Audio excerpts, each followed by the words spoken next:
वडगाव पाचपेरी येथील दावल मालिक देवस्थानामधील चिंचेच्या झाडाला वीज कोसळली.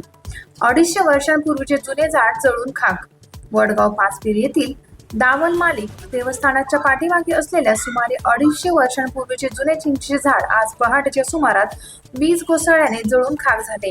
अनेक वर्षांपासून या देवस्थानच्या परिसराचे वैभव मानल्या जाणाऱ्या या झाडावर वीज पडू लागल्याने आगीमुळे ते जळत गेल्याने वडगाव पीर परिसरात हळहळ व्यक्त केली जात आहे. स्थानिक नागरिकांच्या माहितीनुसार वीज पडताच झाडाच्या खोडाला आग लागून त्याचा मोठा भाग जळाला.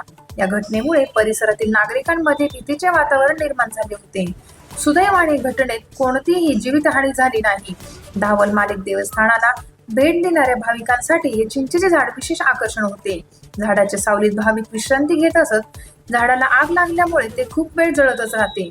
यानंतर नंदुबाई मुजावत यांनी त्वरित भीमाशंकर साखर कारखान्याशी संपर्क साधत आग विझवण्यासाठी टँकर व कर्मचारी त्वरित घटनास्थळी पोहोचले. मात्र तोपर्यंत झाडाचे मोठे नुकसान झाले होते.